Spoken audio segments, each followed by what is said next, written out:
กับช่องอีแซ่แน่มาที่มากินกับมาเห็ดตับมะพุ่งให้กินเลยตับมะพุ่งแนวของกินของลาวนี่แหละมาเบิ่งกันเลยมาบัดนี้เราเอากะปิใส่ปริมาณพอสมควรเด้อแล้วก็เกลือบุ้ยเกลืออันแป้งนัวแล้วก็น้ำตาลที่เราบีบว่าวุ้คือเขาทำหลายๆเด้อใส่ลวดเพราะว่าได้กะมาละตำราวประเภทหน่วยแดงเสร็จเลยนี่จากหน่วย2 4 6หน่วยโอ้โห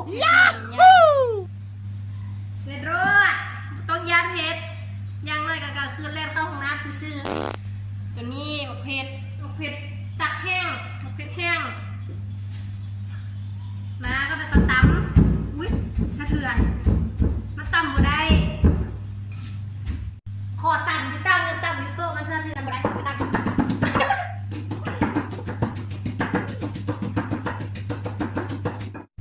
มาเรียบร้อยเขาจะตำเสร็จเรียบร้อยเอาพอเนี่ย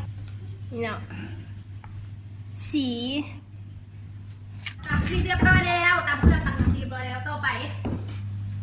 เอาเป็นหมักเล่นหมักเล่นหมักเด่นมาเลยมีภูเขาเอานี่แหละ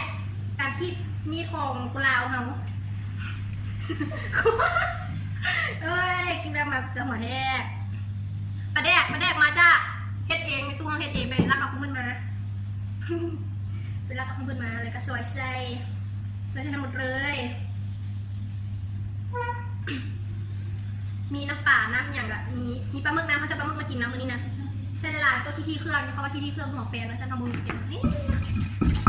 แล้วก็ไปโรดเป็นมะนาวปัดก่อนปัดในที่โรดคนเราเลยบูต้องมาใช้เขียงหรอกใช่มันหน่วยใหญ่ใช่หน่วยหนึ่งก็เหลือเฟือเปียงหนึ่งก็เหลือเฟือละอุ้ยเปียกเบิดน้ำป่าเส้นโรดบูต้องยำเค็มเอาใส่ก็ซาจอมหนึ่งปลาแดกที่มีตอนอยู่นำนี่ตอนมันบอตอนมันเป็นน้ำเลยนี่เห็ดเต็มตาเลยเด้อมาใส่เฮ้ยน้ำลายแตะนี่ตอนปลาแดกเป็นบอนี่นะใส่เลยใส่รูด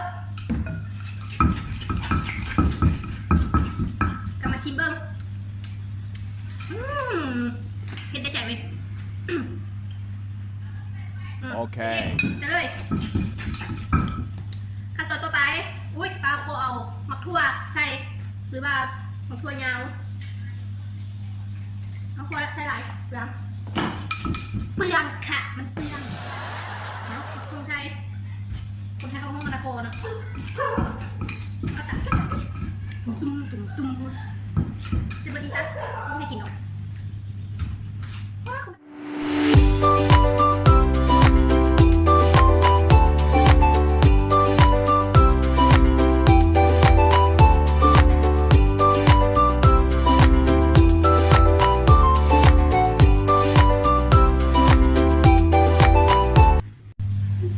มากินกันเลยนี่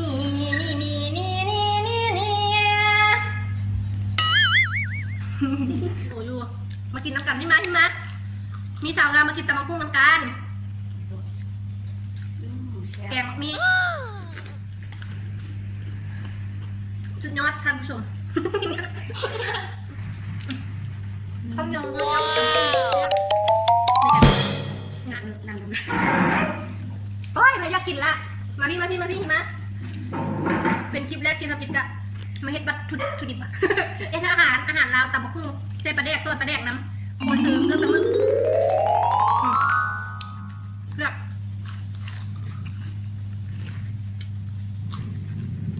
เมืองคือเนี่ยก็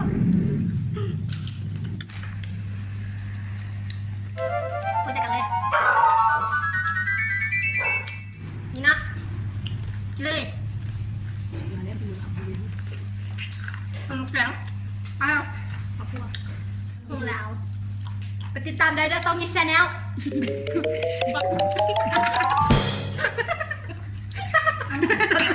คิดว่าเป็นนุ่งเสื้อ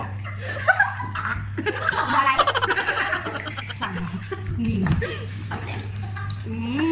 สื่อจะมาบ่นอะไร ก็บอกคือบอกไง Okay. ว่าแม่มึง มาอีกแล้วไปลวกปลาบึกมาไหมอุ้ยมันหลุด ไม่ได้ไม่ได้ เส้นลายน้ำลายแตก นุ่งส้มกันยาวเสื้อกันยาวนี่ อัน มัน เทียบเบิร์แล้วป่ะ เหลือผมเนี่ย พอนเลย นี่เอาตัว